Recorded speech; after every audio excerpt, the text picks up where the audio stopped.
আপনাদের সকলকে আইন আদালত ইউটিউব চ্যানেলে স্বাগতম। আমার ইউটিউব চ্যানেলটি আপনারা সাবস্ক্রাইব করে রাখবেন। নিত্য নতুন আইন বিষয়ক যেসব প্রশ্নের উত্তর, যেসব সমস্যাগত বিষয় আছে সেগুলো সমাধান দেওয়ার চেষ্টা করব আইন আদালত ইউটিউব চ্যানেল। আজকে আলোচনা করব মূলত বর্তমানের যে রাষ্ট্রপতি উনি পদত্যাগ করেছেন, উনি কিভাবে পদত্যাগ করতে হয়, ওনার টার্ম কত, অর্থাৎ উনি কতদিন যাবৎ রাষ্ট্রপতি হিসেবে দায়িত্ব পালন করতে পারবেন, কত টার্ম অর্থাৎ কতবার উনি রাষ্ট্রপতি হিসেবে দায়িত্ব পালন করতে পারবেন সে বিষয়ে আজকে আলোচনা করব। আজকের যেহেতু আলোচনার বিষয় রাষ্ট্রপতি, আমরা কনস্টিটিউশন অর্থাৎ বাংলাদেশের যে সংবিধান, সেই সংবিধানের দ্বারা আর্টিকেল যেভাবে আছে আমরা সেভাবে আলোচনা করব। যেহেতু আমাদের যে বর্তমান রাষ্ট্রপতি শাহাবুদ্দিন চুপ্পু সাহেব উনি পদত্যাগপত্র করেছেন, তাহলে উনি পদত্যাগপত্র কিভাবে জমা দিবেন? আমাদের কনস্টিটিউশনের আর্টিকেল 50 ক্লজ 3 সেখানে বলা আছে, the president may resign his office by writing under his hand addressed to the speaker. অর্থাৎ আর্টিকেল 50 ক্লজ 3 অনুযায়ী উনি ওনার একটা লিখিত পদত্যাগপত্র উনি স্পিকার বরাবর জমা দিবেন। তাহলে আমরা একটা উত্তর পেয়েছি যে উনি কিভাবে ওনার পদত্যাগপত্র জমা দিবেন। তাহলে আমরা দেখেছি যে মহামান্য রাষ্ট্রপতি শাহাবুদ্দিন চুপ্পু সাহেব উনি একটা লিখিত ওনার পদত্যাগপত্র রাষ্ট্রপতি স্পিকার বরাবর উনি জমা দিয়েছে। এখন তাহলে ওনার মেয়াদ কতদিনের হবে আমরা সে বিষয়টা আগে জানবো।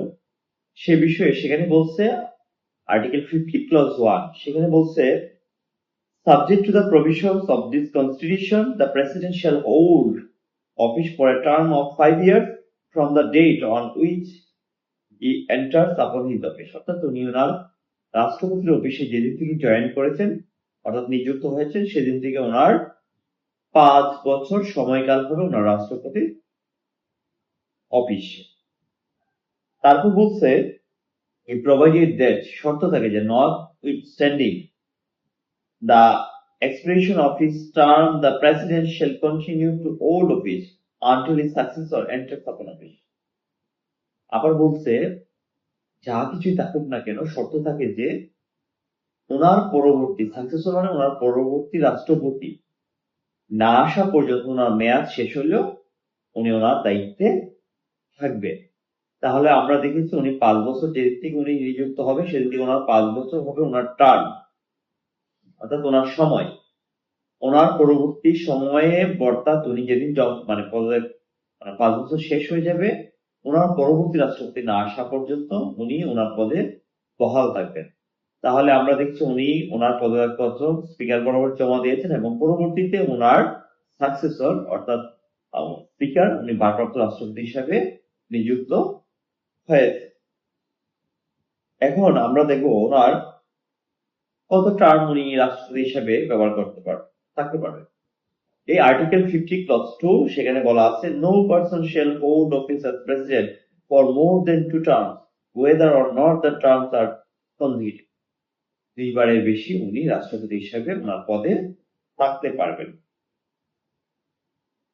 তাহলে আমরা আরেকটা বিষয় দেখব, একজন সংসদ সদস্য কি রাষ্ট্রপতি হতে পারবেন? হ্যাঁ, একজন সংসদ সদস্য রাষ্ট্রপতি হতে পারবেন, তবে যেদিন উনি রাষ্ট্রপতি হবেন ওনার সংসদ সদস্য পদ শূন্য হয়ে যাবে। সেই ব্যাপারে আর্টিকেল 50 ক্লজ 4 বলছে, the president during his term of office shall not be qualified for election as a member of parliament। অর্থাৎ উনি ওনার প্রেসিডেন্ট পদ থাকাকালীন সময় উনি মেম্বার অফ পার্লামেন্ট অর্থাৎ সংসদ সদস্য হিসেবে উনি নির্বাচন করতে পারবেন। and if a member of parliament যদি উনি সংসদ সদস্য হন is elected as president এবং উনি প্রেসিডেন্ট হিসেবে নির্বাচিত হন, he shall vacate his seat in parliament on the day on which he enters upon his office as president।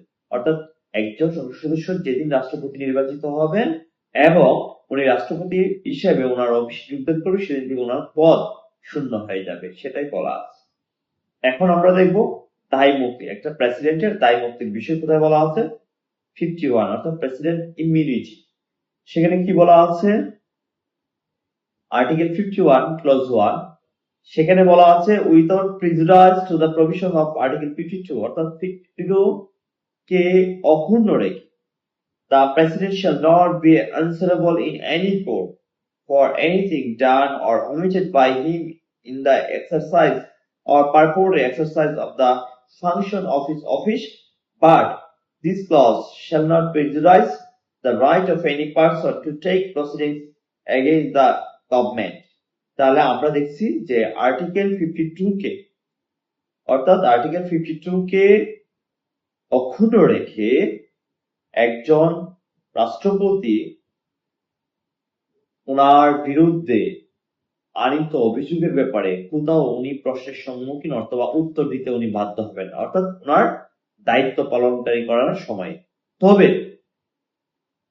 একজন দেশের নাগরিক সরকারের বিরুদ্ধে যে কোনো আইনগত ব্যবস্থা গ্রহণ করতে এই 51 আশ্রয় নিতে পারবেন। তাহলে আমরা 52 বলছে কি রাষ্ট্রপতি অর্থাৎ 52 এর টু ক্লজ 2 সরি 51 এর ক্লজ 2 সেখানে বলছে during his term of office no criminal proceedings whatsoever shall be instituted or continued against the president in and no process for his arrest or imprisonment shall issue from any court. অর্থাৎ সামাজিক যোগাযোগ মাধ্যমে কিংবা সংবাদ মাধ্যমে NCP অথবা অন্যান্য দল রাষ্ট্রপতির বিরুদ্ধে গ্রেফতারি পরোয়ানা এবং তাকে জেলে নেওয়ার আটক রাখার দাবি উঠতেছে। তাহলে সেক্ষেত্রে আর্টিকেল 51 ক্লজ 2 বলছে রাষ্ট্রপতি থাকাকালীন সময়ে ওনার কৃত কোনো কর্মকাণ্ডের জন্য তার প্রতি কোনো কোর্ট থেকে সমন, ওয়ারেন্ট, গ্রেফতারি পরোয়ানা অথবা তার বিরুদ্ধে কোনো ফৌজদারি মামলা অথবা তাকে কোনো কারাদণ্ড প্রদান করা যাবে না। অর্থাৎ উনি যতদিন যেই দিন থেকে রাষ্ট্রপতি হিসেবে দায়িত্বভার গ্রহণ করেছিলেন যেই সময় থেকে ওই সময় থেকে উনি পদত্যাগ পত্র জমা দেওয়ার অর্থাৎ ওনার 5 বছর মেয়াদ শেষ হওয়া না পর্যন্ত অথবা উনি পদত্যাগ পত্র জমা না দেওয়া পর্যন্ত ওনার কৃতকর্ম অর্থাৎ উনি রাষ্ট্রপতি থাকা অবস্থায় যে সকল কাজ করেছেন ওনার সে সকল কাজে যদি কারো কোনো ক্ষতি হয়ে থাকে, রাষ্ট্রের কোনো ক্ষতি হয়ে থাকে, সেই সকলের জন্য উনি কোনো আদালতে দাঁড়িয়ে প্রশ্ন উত্তর দিতে বাধ্য নন, এমনকি ওনার বিরুদ্ধে কোনো ফৌজদারি মামলা কিংবা অ্যারেস্ট কিংবা কারাদণ্ড বিধান ফুলফিল করা যাবে না। তবে হ্যাঁ, শর্ত থাকে যে উনি যদি রাষ্ট্রপতি হিসাবে যোগদানের আগে কোনো ফৌজদারি অপরাধ করে থাকে সেক্ষেত্রে বিচারে বাধাগ্রস্ত হবে না। এখন অনেকেই বলতে পারেন যে তাহলে আমাদের কনস্টিটিউশনটা বাতিল করে দিলে হতে পারে। দেখেন আমাদের কনস্টিটিউশনটা ইউকে এন্ড ইউএস কনস্টিটিউশনের ভিত্তিতেই তৈরি করা হয়। তাহলে ইউকে কনস্টিটিউশনে একটা ম্যাক্সিম ছিল যে the king can do no wrong, অর্থাৎ রাজা কোনো ভুল করতে পারেন। এই কারণে এইটির উপর ভিত্তি করে প্রেসিডেন্টের ইমিউনিটি অর্থাৎ প্রেসিডেন্টকে অব্যাহতি দেওয়া হয়েছে যে কোনো ধরনের ফৌজদারি মামলা।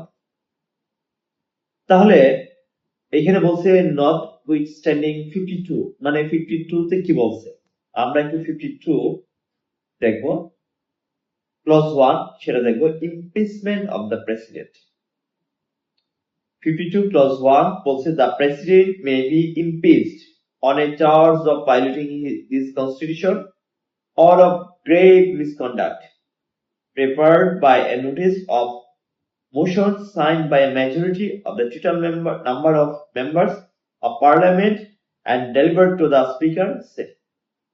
এখানে বলছে একজন রাষ্ট্রপতির বিরুদ্ধে গুরুতর সংবিধান লঙ্ঘনের অভিযোগ অথবা গুরুতর অন্য কোনো অভিযোগ যদি সংসদের মেজরিটি পার্সন কোন লিখিত অভিযোগ স্পিকার বরাবর দেওয়া হয় তাহলে স্পিকার কি করবেন সেটা বলছে out the particulars of the charge and the motion shall not be debated earlier than 14 nor later than 30 days after the notice is so delivered, and the speaker shall forthwith summon parliament if it is not in session. বলছে যে লিখিত অভিযোগটা সে লিখিত অভিযোগ দেওয়ার 14 দিনের আগে নয়। কি বলছে? Not 14 days earlier, not earlier than 14 days, অর্থাৎ 14 দিনের আগে নয়।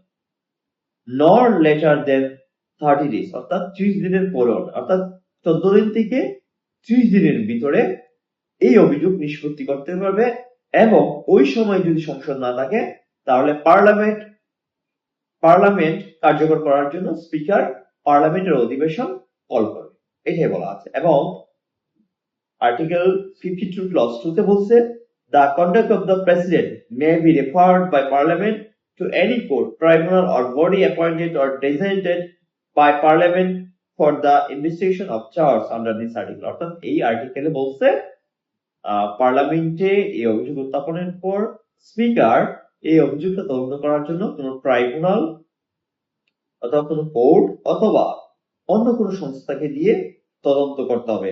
তবে বলছে 52 ক্লজ 3 বলছে কি the president shall have the right to appear and to be represented during the consideration of the charge। তার বিরুদ্ধে যে চার্জ আনা হচ্ছে সে চার্জে তার শুনানির জন্য তাকে সে অধিকার দিচ্ছে তার নিজেকে অ্যাপিয়ার করার জন্য, সে নিজে ব্যাখ্যা প্রদান করতে অথবা তার রিপ্রেজেন্টেটিভ, তার আইনগত যে লিগ্যাল রিপ্রেজেন্টেটিভ আছে তার মাধ্যমে সেটা ব্যাখ্যা প্রদান করতে হবে। 4 বলছে if alter the constitution of the charge and resolution is passed by parliament by the votes of not less than 2/3 of the total numbers of members, declaring that the charge has been substantiated, the president shall vacate his office on the date on which the resolution is passed। বলছে 4 নম্বরে বলছে যে অভিযোগ বিবেচনার পর যদি দেখা যায় যে সংসদের 2/3 অর্থাৎ অভিযোগটা যে সংসদ উত্থাপন করা হবে তার মেজরিটি 2/3 2/3 সংসদের ভোটে এই প্রস্তাবটি যদি গৃহীত হয় তখন ওনাকে অপসারণ করা যাবে। 5 নম্বরে সেটা স্পিকার কখন হবে সেই বিষয়ে আলোচনা করা। আমরা মূলত দেখতে পাচ্ছি যে প্রেসিডেন্টকে যে বর্তমানে দাবি করা হচ্ছে বিভিন্ন সংগঠন থেকে, রাজনৈতিক সংগঠন থেকে, যে প্রেসিডেন্টের দায় মানে তাকে গ্রেফতার, তাকে জেলে করা, তার বিরুদ্ধে মামলা করা, হ্যাঁ করা যাবে, সেটা তার রাষ্ট্রপতি হিসাবে যোগদানের পূর্বের কোন কৃতকর্মের, কিন্তু রাষ্ট্রপতি হিসেবে যোগদানের পর থেকে পদত্যাগ অথবা তার 5 বছর সময় অতিক্রম না করা পর্যন্ত তার বিরুদ্ধে কোনো ফৌজদারি কার্যক্রম গ্রহণ করা যাবে না, সেটাই বলা আছে সংবিধানে। ধন্যবাদ। আমার ইউটিউব চ্যানেলটি আপনি সাবস্ক্রাইব করে রাখবেন। এই সকল বিষয়ে আরো গুরুত্বপূর্ণ আলোচনা সামনে আসবে। ধন্যবাদ সকলকে দেখার জন্য।